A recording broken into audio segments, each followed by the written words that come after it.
Hello and welcome to season 4, episode 8 of Dualistic Unity. I am letting go more and more of any expectations whatsoever for where my life is going to go, for what I think I should be or shouldn't be. And through that letting go, I've found significantly more freedom and really just an excitement for what's to come, just a raw excitement, not the least of which being a very strong excitement for this episode to speak with Mike here. And yeah, couldn't be more pumped for it. And I agree. I think the more that we let go, the easier it is to dance and sing and enjoy and express and really align yourself with reality. It's not about the high-minded conceptualism, though that does help.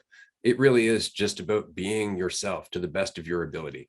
And on that note, we're going to get to our guest today very quickly. I do have 2 quick announcements, of course. The first is that we have a dating and relationship workshop coming up on February 4th and 5th. Tickets are available at dualisticunity.com. If you are a Patreon supporter, of course, you also get a discount. So keep an eye out for that on the website. Likewise, we have 2 tickets left for our April retreat in Port Alberni on Vancouver Island, Canada. It's going to be a 9-day retreat, a journey into being and relaxation where you can actually adapt and apply all the lessons that you've been working so hard to learn in your life, but tend to get pulled back into everybody else's crap. So it's a good chance for you to really be you. All that said, no more announcements to go. I'm happy to introduce our guest today, who is a singer, songwriter, musician, and all-around nice person. His name is Mike, but you would know him as Quinn XCII.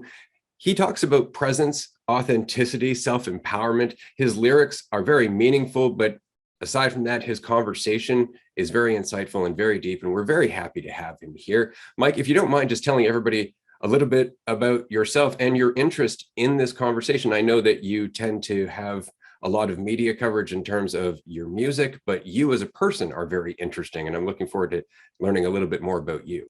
Oh, thank you, man. I appreciate that. I mean, I just gave you, we weren't even recording. I gave you my A+ response. Now I'm going to screw up and forget everything I just said. No, I think, I mean, where to begin? I think I've always been, I teeter on the term spiritual, but I've always felt a sense of lack, and at an early age, being raised Catholic, for example, like I never really, I don't know how to put it. I never left church and stuff fully fulfilled and fully like, yeah, this is it, like it just, and even as a young kid, I recognized that. And so, in high school, I got into meditation, and in college and dealt with, I still deal with anxiety and depression and all that stuff, but it really put me on this path of just searching and seeking for really like what everything's about, I guess. In through all that, I winded up somehow landing a career as a musician from what was like a hobby turned into a profession, and I'm super blessed and grateful I get to do what I love every single day and get to impart some of the experiences that I've gone through and into my music and into my songwriting. And just being able to help people has been such a blessing and amazing. And through hearing other people's stories and hardships, it's even solidified to me more that like the common thread of what society sort of tells us how to heal isn't necessarily the right approach. They can be helpful, but that sort of end all be all like resolution, it's just not connecting for most of us. And then I got put onto non-duality, and that was over the last couple of years, and just kind of caught the bug, and have just continued to go deeper and deeper into this moment, into just feeling everything. And Andrew, I love that you said you're letting go. And that's something I've been trying to deal with lately, or practice, I should say. It's just the art of letting go and accepting everything from a neutral standpoint. And I try to infuse that into my music. And it's really infused in this next album I'm putting out, which is coming out this Friday as a selfless plug. I might as well just say that for everyone's sake. It's called The People's Champ. It comes out January 27th. Check it out. I'm really proud of it, but I'm proud of it more deeply because it's really it's an album about just being and not becoming anything. And I think we're taught from a very early age that what we have is not enough, and what we have to do is strive and move forward and reach for something greater.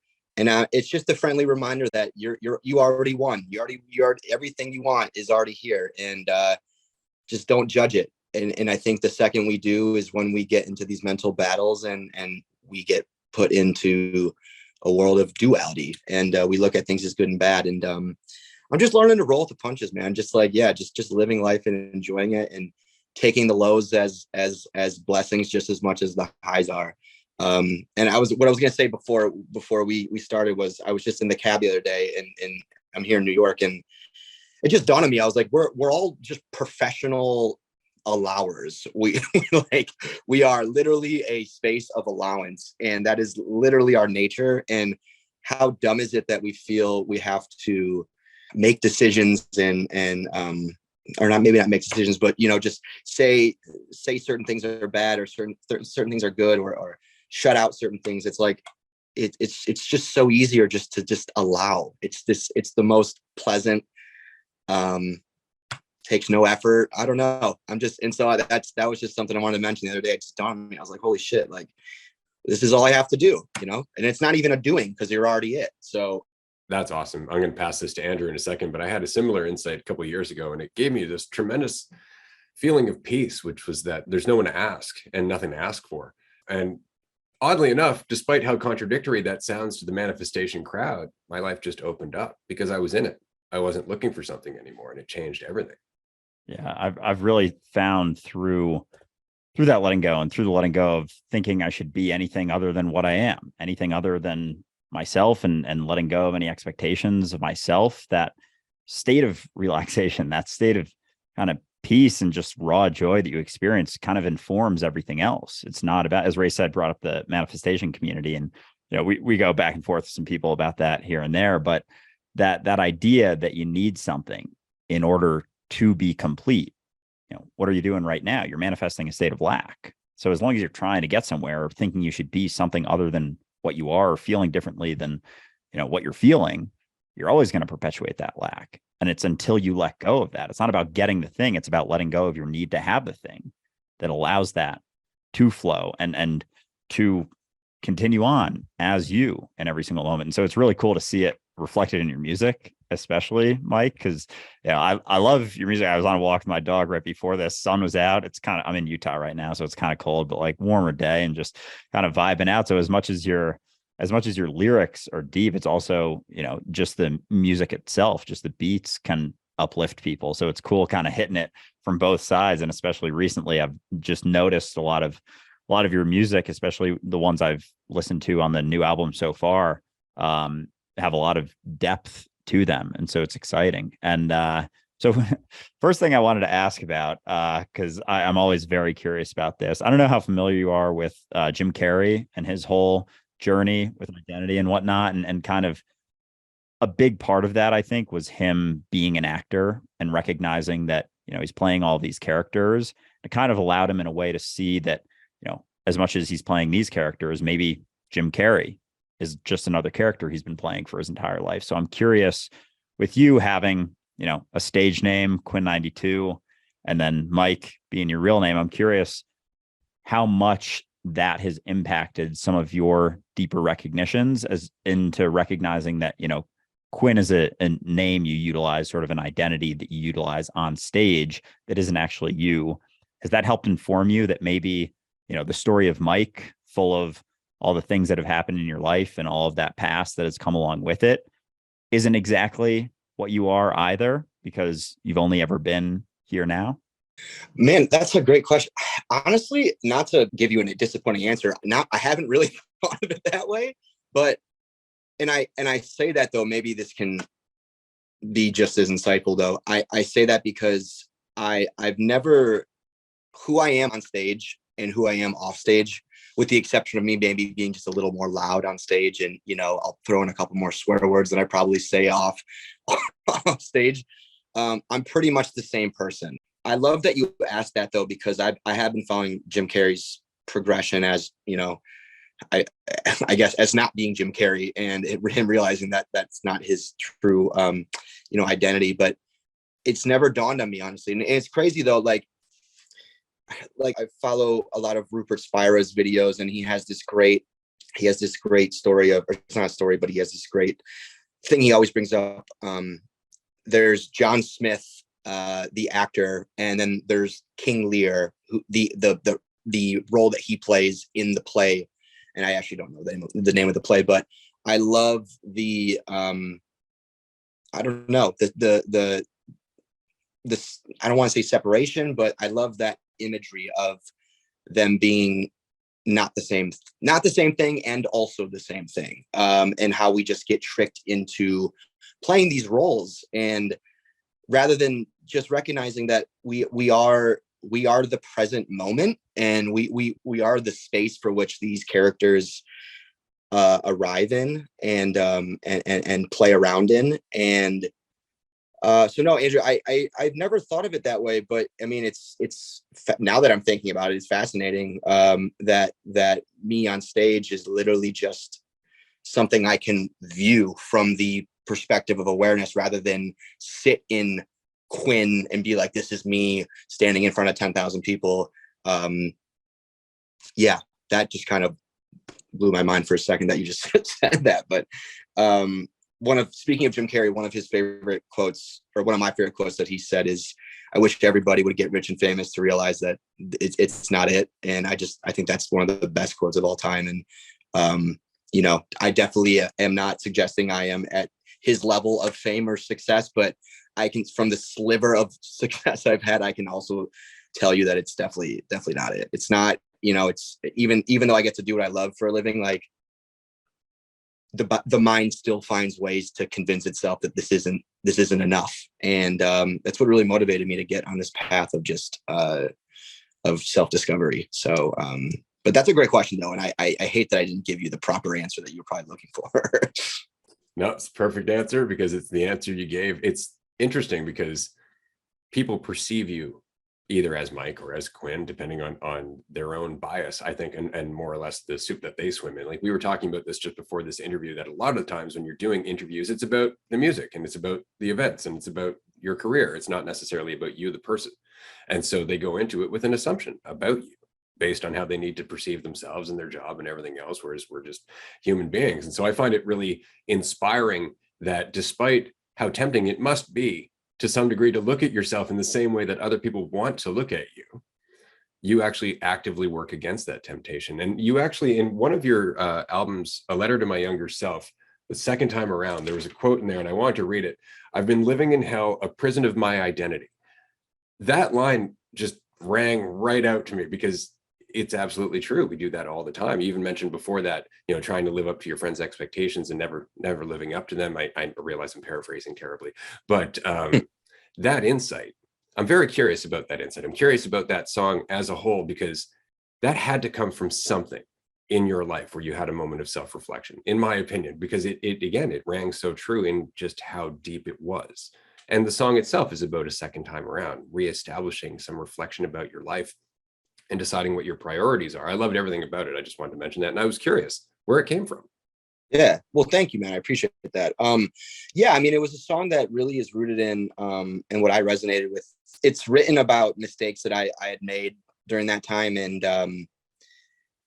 feeling like I couldn't find forgiveness anywhere. I was like, where is it? I'm praying to God. Seemingly I'm too shy to ask people around me and bring up the subject. I don't want them to know about it.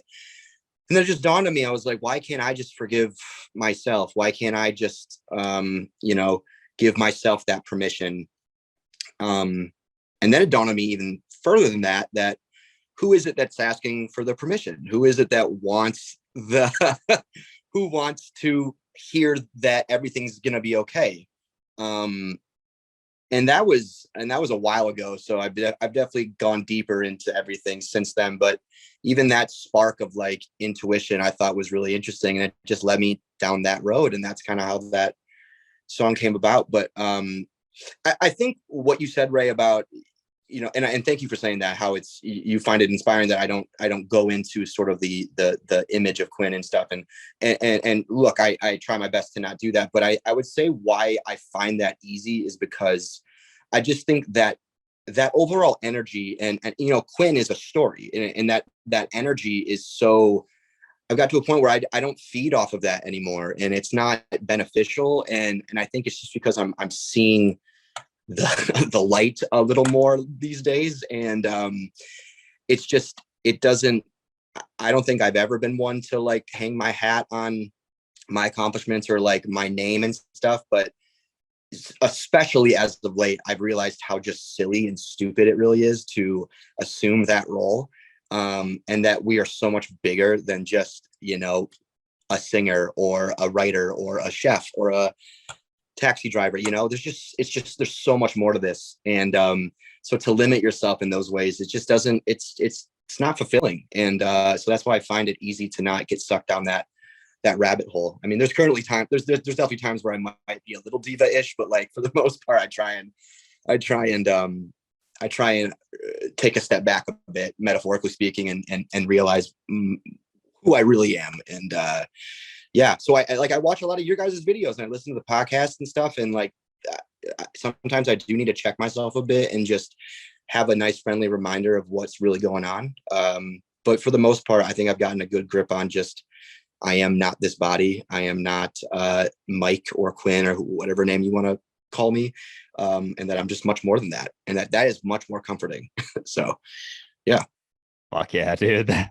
That's awesome. You're getting me more hyped even as this conversation goes. But yeah, I mean, it's a powerful recognition, that identity being a double-edged sword. Like, sure, you can hang your hat on all those things, but as soon as, you know, that hat gets unhung by something, then you're back in the shit. So instead of kind of riding that sort of, I don't know, egotistical mentality that has just there's no end to that besides, as you mentioned, here now. Like, this is the end of that journey, the journey nowhere, or now here. One of my favorite little quibbles there. But it's cool to hear that you've recognized that. And because there are a lot of people who, you know, get pretty rich, pretty famous, and we see it all the time. Like, they are oftentimes psychologically suffering the most because they are tying all of their worth to that idea that people have of them. And everyone has, you know, a different idea of that. So being able to let go of that and just be where you're at is probably the most fulfilling thing you can ever do in life. You know, we talk about it all the time, but it's cool to hear that you've been able to recognize that. And this sort of leads me into another question. You mentioned religion and growing up Catholic early on in your life, and kind of the suffering that came out of that, the lack of satisfaction coming out of every mass. So I'm curious, as you've progressed, you know, maybe it sounds like letting go a bit of the religious dogmas and deepening into where you're at here now and recognizing that the idea of you is not the reality of you. I'm curious about your relationship with the idea of God and how that has evolved from your days in religion and coming out of it, and just kind of what your thoughts are about that word right now. Dude, yeah, I mean, it's tricky. I mean, my wife was raised very, very Christian, and family's very Christian, and it's tough, man. We have really, really long conversations on the sofa at night, just going back and forth a bit, and she's definitely finding, you know, it's tough because like at a young age, for me and for other people I know, they're raised in a way where they don't have a choice but to think the way that they've been told to think. And not insinuating that what I think is better than what they think, but it's, you don't, I've always felt it's very important to let people have that recognition, whatever it is, what they find to be true, let them find it for themselves on their own terms. And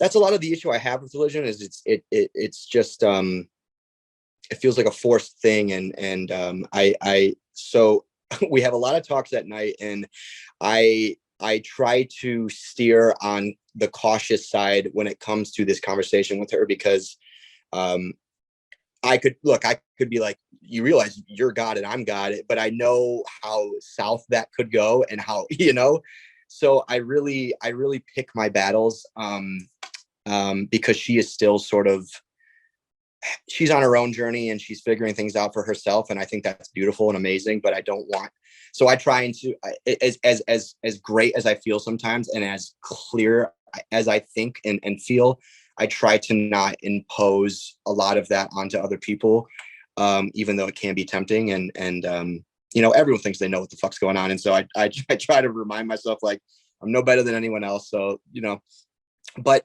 your question, like, what's my sort of thought on God, that word, and religion and stuff. And I just think, I think it's very scary for people to realize how powerful we really are. And even it's funny, like, if you want to talk about religion, like, you look at Jesus when he was proclaiming to everybody how he was the Son of God, but really what he meant was he is awareness. He is the I am. And everyone took that as, you think you're better than us. You think you're the guy that is going to lead us to the promised land. And then what happened? He was killed.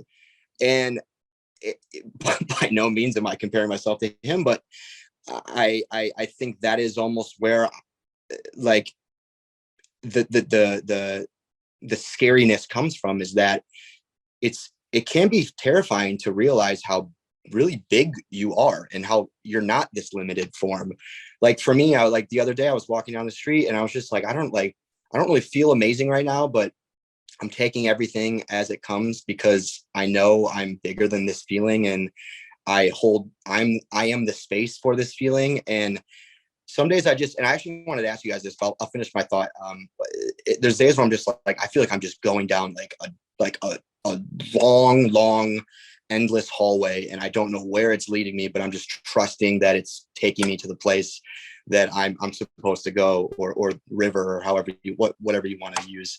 But that imagery, yeah, some days I'm just like, I really don't know what the hell's going on. So I'm trying to get better at just taking my hands off of the steering wheel a bit and just letting life take its course. And I think religion is just, I think people look at the word as God as a man in the sky who kind of points his fingers at people and judges them. And I see it bigger than that. I was very, very religious at one point, and when I had really bad issues with again, I still do, but like anxiety and depression, and I got hooked on like benzodiazepines when I was right out of college in LA. It was a really bad situation, and every night I would pray to Jesus and be like, why is this happening to me? Like please just make this go away, because I hadn't realized sort of the full scope of who I am, and I was relying on this imaginary figure to come and help me.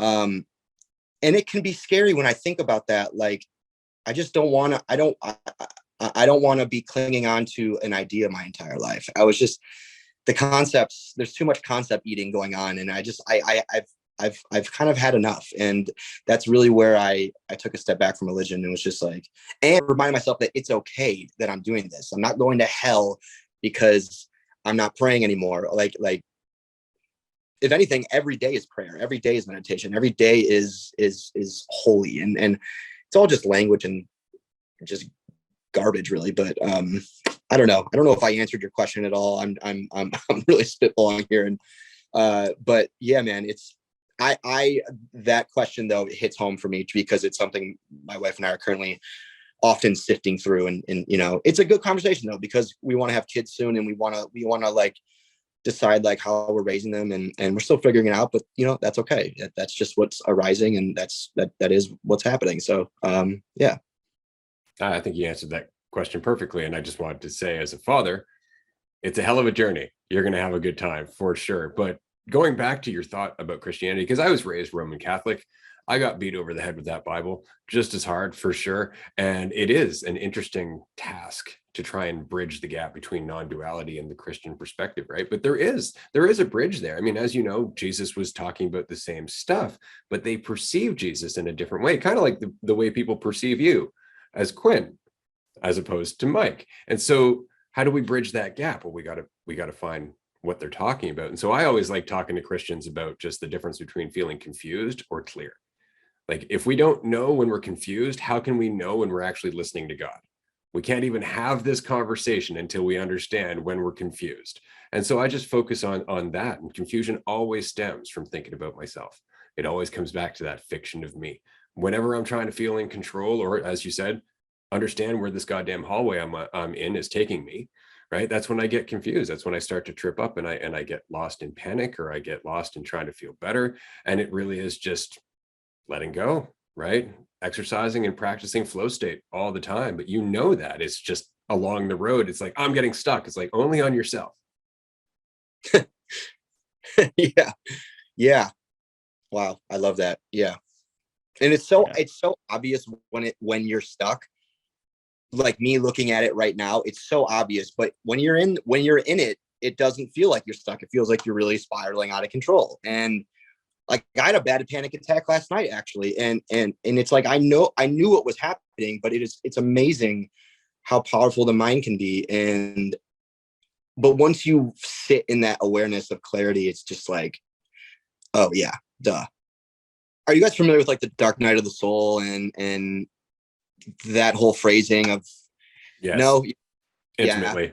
Absolutely. Actually, I wanted to mention earlier that you were talking about an insight. We were talking about that song, and you were saying how you had an insight. Oh my God, I'm not kind of living for me. I'm living for my place in everybody else's life. That was the insight that changed my life. I had gone through a decade of the dark night of the soul. It was nothing but depression and self-loathing for a whole decade of my life, up until the realization that, I'm doing this to myself, and I was carrying all the weight with me. And that's what shed that. But that dark night of the soul, that dark period that you go through, it's important. It's almost necessary to a certain degree. What gets me, though, is that it's different for everyone.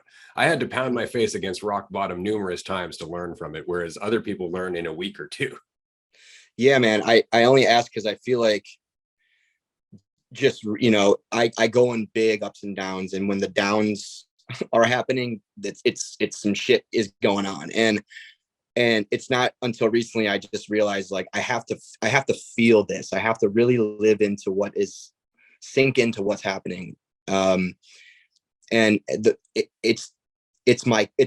Andrew and I have, it's one of our favorite sayings that if what you resist persists. And yeah, like, that just rings so true lately. And just the more you try and climb out, you're just digging yourself into a deeper hole. And it's just the courage to feel everything.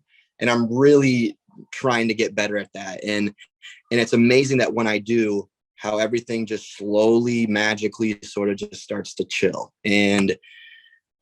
But I have so many thoughts. I just have so many ways I could take this conversation. But for me, it's like, it's finding the courage to sit in it and to sit in the mud without knowing that by doing it, I know it's going to go away, but I'm not doing it to push it away, if that makes sense. It's finding that, it can really be tricky, because obviously I want it to go away, but then I realize, like, who wants it to go away? And then you kind of zoom out a bit and you're like, oh, okay, well, it's just happening. And isn't that interesting? That's what you want to go away, the who. It's not the thing, right? It's the who that has the judgment of the thing. Because if it wasn't for the judgment of the thing, you wouldn't care. You'd just sit through it and let it pass, right? Yes. It's the who. Yes. Wow. Yeah, it's fascinating how it always comes back to that idea of yourself, right? As no self, no suffering. There is no conflict without I. As soon as the I comes in, as soon as the self comes in and has a judgment or an opinion about what you're going through, like as we've talked about already, there is no good or bad, and yet we have, a tendency to resist the uncomfortable feelings without recognizing that, this may inform me in some way, shape, or form. Like, everything I've been through has informed everything that I am here now. So if I didn't, for me, it was, Ray mentioned his sort of, 10 years of hell that he went through. And for me, it was just like a lot of social anxiety going through high school. I was super quiet, always super concerned with what people thought of me. And it was going through that, 3-4 years. Eventually it sort of started to get better. And then after college, it started to really get a lot better, got into spirituality, meditation, started recognizing where it was coming from. And, that led me to doing social media and getting on a podcast and now fucking talking to you, Mike. And so all that stuff wouldn't have happened without, or all the stuff that's happening now wouldn't have happened without all of that. So looking back, I could say those are bad experiences. Those were difficult times. And yet they were inherently necessary for me to get where I am. And even more recently, like a stark recognition I had where I was thinking, just caught up in thinking about myself was when we started. So we started going full time with Dualistic Unity December 1st. So it's been about coming up on 2 months now. And congratulations, guys, by the way. It's really amazing. I really do mean that. Like it's really an amazing thing. You're helping a lot of people. And so I'm glad you guys can give your all of your time to it, because it's really fantastic. Appreciate it, man. Yeah, we fucking love it. And so we do, like, we put out almost a podcast episode every day. We do live streams. We turn those into podcast episodes. But, first week was feeling good with everything. And then, since going through everything I have, not thinking about myself so much, my mind's a lot quieter. And I was actually able to turn that into a problem because I started thinking about myself. I was like, oh shit, we're live streaming, doing podcasts, sometimes talking for like 6 hours straight a day. And I was like, shit, well, if my mind's pretty quiet, like what if I don't have any thoughts come up? And my mind was able to take that thing that for so long, 15, 16-year-old me would have been like, our mind's quiet. Fuck yeah. I would rather that than win, $10 billion. And I was actually able to turn that into an issue because I flipped it on myself and started to think about what that meant about me. And, if I can't come up with a thought or have a new insight or whatever, that's going to, say something about me and say that I'm maybe not performing well enough based on my fucking made up expectations. And so it's just so funny how something that is kind of the root of the peace I experience now, like not thinking so much, not having as many intrusive thoughts going through my mind, I was able to turn that into, a sort of intrusive thought. And that's just how powerful our minds are. And so just being able to, even with that, just recognize that how much I was thinking about myself and being able to let that go was kind of the key to that. I was like, fuck, I'm just thinking about myself so much. And when I stopped, the suffering kind of subsided along with it. I recognized, oh, this doesn't actually mean anything about the reality of what I am. And so I was able to move on from it. This is actually something I try to get across to a lot of my clients in terms of coaching and whatnot. And it's the immediate reaction often is, I'm anxious. I need to find a way to cope with that anxiety. It's like, you actually just reinforced it because you're running from it.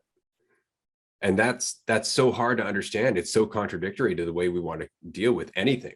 We don't assume, oh, the way past this problem is to relax until it's no longer a problem to me, right? As opposed to try and fight it, which makes it even worse. It's really hard to communicate that to people because, again, we want to feel like there's something that we can do that's simple and gives us a sense of control. Otherwise, we just have to have faith, which is oddly enough exactly the solution.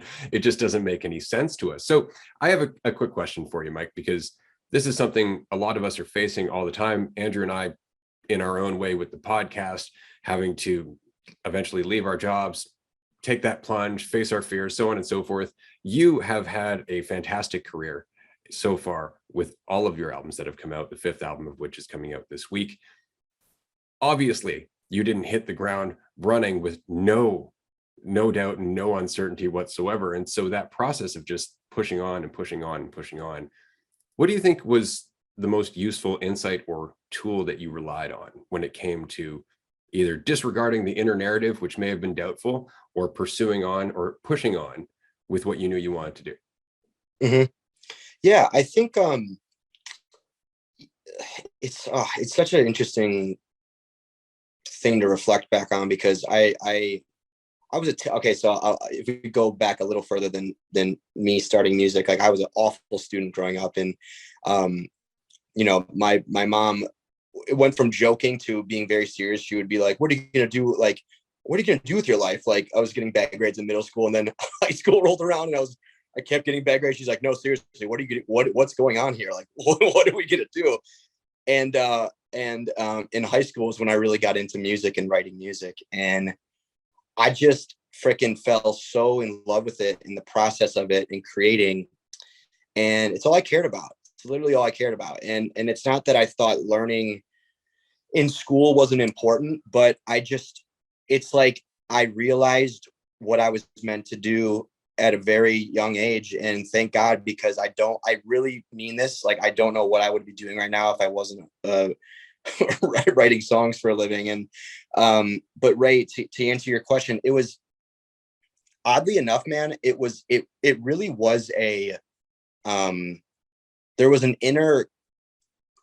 inner calmness when it came to music. There was an inner almost assurance that this was the path that I was meant to follow. And every time I thought about it, and I know how crazy it sounds, because everyone every day they want to be the next, LeBron James, or I don't know, Drake or whatever. And that is an easy thing to laugh at and be like, wow, you're really setting your bar high here. And so the outside looking in, I'm sure people thought I was crazy. And I never folded from that inner peace that music gave me, and how it was really the only thing that made sense to me. I worked an insurance job out of college. I went to Michigan State, and I was making music then, but it didn't really pan out during in college. Like, I wasn't getting any offers from record labels or whatever. And I had to take an insurance job out of college, and still on the side was making music. And I just let go of there's clearly some doubtful narrative happening in my mind, but it speaks to what we were just talking about. I just let go. I just trusted the process and never wavered in my belief that it would work out. And I was but what's crazy is, I think I was okay with it not working out. I think, and I didn't admit that to myself, but now looking back, I really think, honestly, I think I'd be just as happy now if it didn't work out as if it did.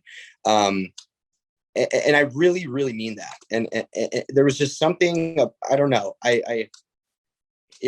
What scared me was not trying, was being 50 years old and looking back and being like, why didn't you try for this thing? That's what I was really scared of. And so, even if it didn't work out, I would have been like, all right, well, I gave my best crack at it, and, and life would have taken its course some other way. And, I don't know, man.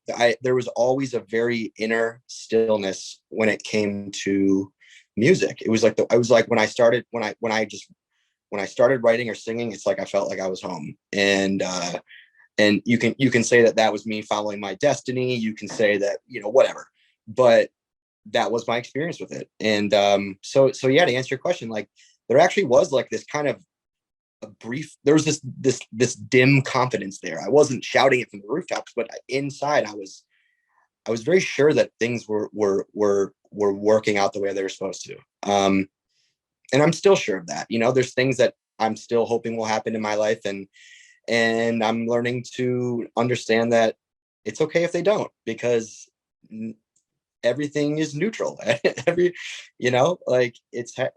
don't know. It's amazing to have that understanding now, and to take my anxiety attack from last night as something that, was going to lead me to something greater, or to take my downfalls as something that's going to push me to a better point, or to take my achievements and know that they might bring some sorrow.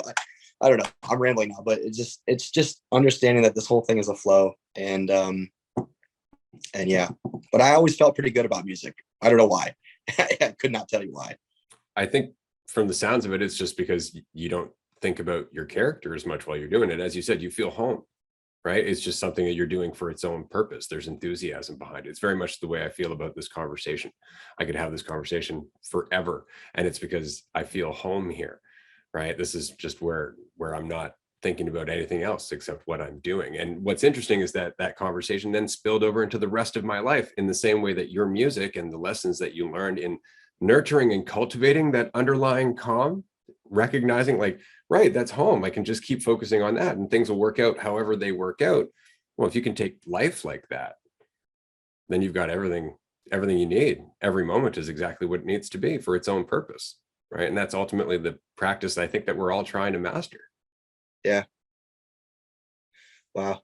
There's a song on the album that's called All That You Need. And It's the last song, and it's like one of my favorite lyrics, and it's crazy. I love that the way you just said that, how it's maybe I had that confidence because it was the one place where I wasn't thinking of myself. It was just, I was just submerged in the process of making something. And I didn't have time to think about Mike and how I looked and how I sound,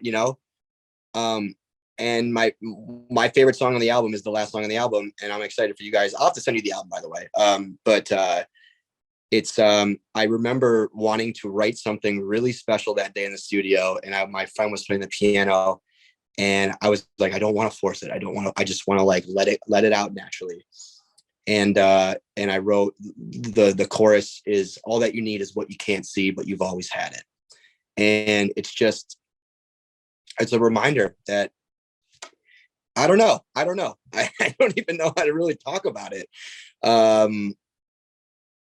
Getting out of your own way, I guess, is a way to further that statement. And that's what I did with that song. And it was like 1 minute went by and it was over and the song was done. I was like, holy shit. Like, I've never wrote a song that fast before. Like, it was really crazy. But you're right, Ray. It's like, forget about the who, and then life becomes a whole lot easier. I don't know. That's crazy. Yeah. Oh yeah. Getting out of your own way. If that's not the slogan for fucking all of Dualistic Unity, I don't know what is. I think I've heard Ray say that probably about 100 times, that's really?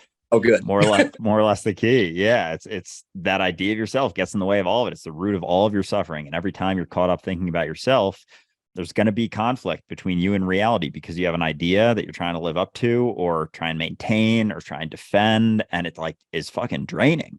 And I think honestly, that's why Ray doesn't sleep a whole lot. And I think that's a big part of why, 2-3 hours a night from what I hear, and experience. Actually, at the retreat, we always share a room. So I'm aware it's funny seeing him when he is sleeping. It's like, wow, this is a rare occurrence. But I think, when you're not thinking about yourself so much, you have energy to do so many other things. And I don't know how, I mean, I'm sure you've heard of flow state and everything, but my take on that is just what you're experiencing when you're not thinking about yourself quite so much. It's that ability to just do things without so much thought, without so much concern. What's left is just reality happening. It's not even you happening in reality or as reality. It's just being reality and allowing what to come out. And so it's really cool because I, as Ray mentioned, I kind of experienced that on the podcast too. Like, a lot of times we'll have a conversation and we'll get to the end and be like, I think that went pretty well. I don't really remember anything we talked about whatsoever, because there's not like the internal dialogue happening at the same time. There's not the concern of like, ooh, how is this sounding? How is this coming out? It's just coming out. However it's coming out, that's how it's coming out. And there isn't so much concern anymore. And that was a huge thing for me, kind of getting through social anxiety and just like even having conversations with people. I used to narrate the conversation as it was going, like, okay, what's the right thing to say here? What do they think of me here? What is this? What is that? And like, I can't even believe that I was able to have conversations with that much narration going on. But I think that's really the key, letting go of that idea of yourself. And so it's cool to hear that, in a lot of those songs, especially when you have some of the deeper lyrics, that you're certainly tapping into that flow state. And I'm sure, when you're performing as well, all the songs you're singing, like, they've just become sort of a part of you. So it's less so about trying to do anything besides, it's more so just allowing it to happen, here and now. Yeah, man. I recently I've been like driving to like studio sessions, and I'll be very like zenned out and chill. And I just forget. I'm like, where am I going again? Like, and it's not that my mind is not racing. I'm just, I'm out of my own way, like we said. And I think that's a good sign maybe that I'm getting better at sinking into just reality itself. I actually had a question for you guys. And it's because it's something I've been thinking of recently, and curious what your view on it is, but just, and either of you can answer first, but like, when it comes to like concepts and like, Andrew, for you on your TikTok and stuff and Instagram, I get so much of my sort of, I don't know, I watch a lot of your guys' stuff. And so when it comes to informing someone about what we're speaking of, do you feel like it can be tricky to, because sometimes you just want to shut up. Like I've got to the point where I don't even want to try to explain this anymore. It's just so much more. I understand it. And I don't even want to say that, words just become too much. And how do you deal with that? And do you know what I'm getting at? Like, how do you deal with because concepts are helpful. They're pointers, but at the end of the day, like the pointer is not the truth. It's not the thing we're actually talking about. So can you speak a little bit on that? And it for me, should I focus more on just what's happened? I don't know. I'm just going to shut up and one of you guys answer that. It's a fantastic question, Mike, for sure. And as Krishnamurti said, the messenger is always a traitor. I'm going to pass this over to Andrew and let him give you his take, because I've been on this journey for like half of my life. I'm in my 40s now, so I have a slightly different answer than Andrew. One that's come through, again, hammering my face against the wall numerous times for many, many years. So I'll pass it to Andrew first, and then I'll give you my answer. All right, got it. Yeah, no, honestly, I deal with the same sort of stuff sometimes. Like we were on a together as guests on a podcast the other day, and they were like, "Can you describe dualistic unity for us?" And I was like, kind of fumbled through it, and I was like, "It's this. It's definitely not that. It's definitely not that. It's this." And sometimes it's easier to say it's like, what is real or what is the truth. It's easier to tell someone what it isn't. And even just as you were describing right there, that the pointer is never the truth. That's what it comes down to. The description is never the described. Like if people can understand that, that's what allows the conversation to unfold. Like you are never what you think you are. That kind of allows it to progress in that way. So it's not so much about, because it is hard to have a super succinct sort of answer. Like what I've kind of been using recently is it's a conversation about the reality that you're never what you think you are. And someone usually is like, I don't know what that means, but that leads to, a conversation. What do you think you are? And understanding that, you're not that, because those are all going to be concepts, ideas. The idea of yourself typically is entirely rooted in the past. But if someone can recognize that they've never actually experienced the past, they're relying on an idea that of just things that have been, their accomplishments, their experiences, their traumas and whatnot, but they've only ever been here now. The only experience they've ever had is here now. And so for me, it usually just becomes a discussion. It's like I'll lead with a couple things. Sometimes I'll even say it's about the recognition that you're God, and just see where that goes. That can get, as I'm sure you can imagine, a whole plethora of potential responses. But usually my go-to recently has been about the recognition that you're never what you think you are. And beyond that, you have limitless potential, and you're only hindered by the idea of what you think you are, is the limitations that you experience in your life. I guess for me, because I came out the gate after a decade of hell free and went, oh my God, I have to tell everybody about this. And I just kind of went nuts and talking to everybody about anything that I could get across. And I started to realize over time that you can be very good at this conversation. You can talk about all those high-minded concepts. You can get into the whole non-duality shtick, but it really doesn't mean anything depending on where you're coming from.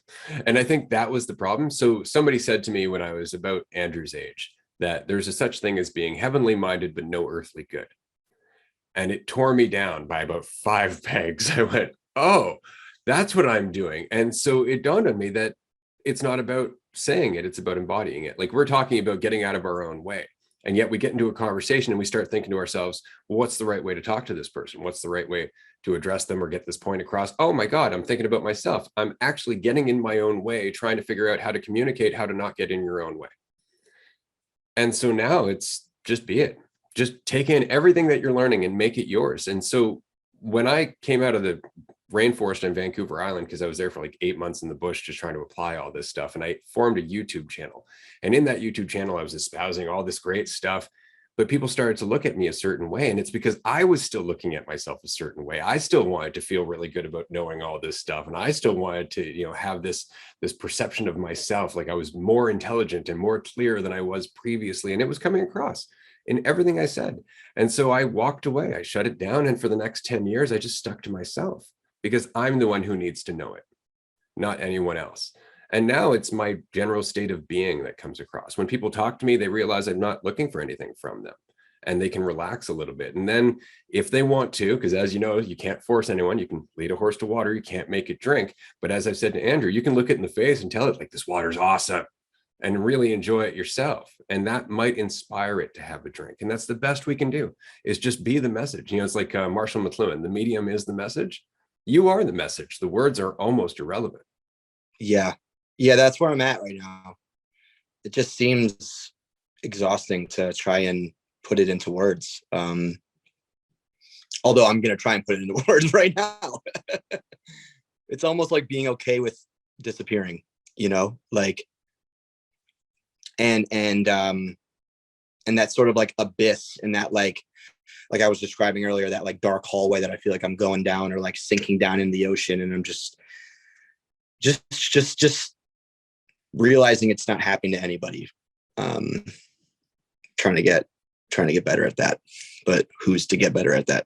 I can hear the hypocrisy in what I'm even saying, but Ray, I like that. It's like when you think about trying to get out of your own way, you're getting in your own way, you know? And also I realized I've not been muted this entire time, so I'm sorry you're going to have a lot of my laughter during this episode, but yeah, I think, I don't know, man. You just kind of gotta, you get to a point where everything is already it. And so when you realize that, what is there to talk about? And even talking about it is it, obviously, but I don't know. You can just sit here perplexed. And that's kind of where I'm getting at. I'm just like, I don't even know what to do anymore. But whatever you want to do. That's the thing, right? Is that as soon as you understand why you're doing what you're doing, as soon as it's not coming from that toxic illusion that you lack something, it's whatever you want to do, because it's just you watching yourself unfold, witnessing how vast and capable you are. That's the best part. As soon as it's not about you proving anything to anything, it's just you being everything that you've been, which is amazing. It's miraculous to watch. And that's the whole lesson, is just getting out of the way, right? But I just wanted to say, because I know we have to wrap up very shortly, you have a limited amount of time, Mike, it's been an absolute pleasure talking to you, walking along this path and stopping yourself from time to time going, do I know what I'm talking about, is really, really healthy. But on the other hand, give yourself some credit for how much you already see, and have faith in the process, because you are the process. And so it's an absolute pleasure. And I just wanted to say thank you for all of the insights that you've shared with our community here. I really hope that we get a chance to have you back on the show again, and even coming to one of our retreats one day, because I would love to sit down and shoot the shit with you about psychedelics and awareness and letting go and everything else. Yeah, man, I was gonna message Andrew on the side, but yeah, I wanna try and get more information on coming out to one of those, because they sound incredible. I've always wanted to go to Vancouver Island specifically, so that one seems amazing. Yeah. So, but Ray, thank you for saying that. I feel the same way, guys. Thank you for having me. I mean, like you said earlier, I could have this conversation forever. So we'll have to do it again sometime, or in person. But yeah, man, just happy to be here. You know, just trying to be the process, like you said, and it's crazy. I don't know. Absolutely. It's a complete shift, and it's a different sort of mentality. It's not what everyone's doing right now, quite frankly. And I get a lot of questions like, okay, Andrew, like if I'm whole and complete as I am, then what should I even do? And it's such a foreign idea. Like everyone's lived their entire life on this belief that they're not whole and complete. And so as much as they're experiencing a lot of suffering and lack, that it gives them at least a sense of direction. And then when you're free, like freedom and uncertainty go hand in hand. It's like sitting in space, basically, with no relative perception of what you should or shouldn't do, what you are relative to anything else. Is those, strings get cut, the idea of what you should be doing or shouldn't be doing, the way you should be feeling or shouldn't be feeling. It's like you're always what you are, and you're always where you're at. You're always feeling what you're feeling, and you're always in the place that you are. You can't be anything else, and you can't feel anything else other than what you're feeling. And as long as you think you should be feeling something else, you're going to experience some suffering. So there's suffering that comes with that. But then in letting go of that, there's some semblance of getting used to that sort of mentality. It's like, why do anything? Well, because you can, because you're able to, because you're whole and complete as you are, and you're eternal. There's nowhere to go and nothing to be other than what you are. So you might as well just pick something and allow that to be your direction until you want to do something else, and then allow that to be your direction. So yeah, as Ray said, and I'll echo here, it's been fucking awesome chatting with you, Mike. I'm very excited. I was going to bring up psychedelics, but I think we'll leave that till the next conversation. But I'll be in LA in April, May-ish time. So if you're around, definitely down to meet up and grab a beer or something. But appreciate you taking the time to chat with us, man. This has been an awesome conversation, and I'm very excited for our next one. Yeah, man. I feel completely the same, dude. Thank you guys. I'm huge fan, and just hopefully this will shed a little more light on just this conversation.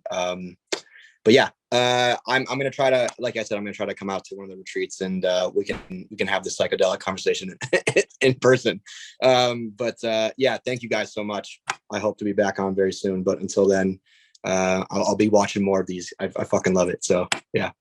That's fantastic. Again, can't thank you enough. Dear listener, we appreciate you being here for this episode. What a great conversation. If you have any questions, of course, reach out to us on Discord or through social media, and we will be happy to answer them as best we can. Take care. We'll see you next week. Bye, everyone.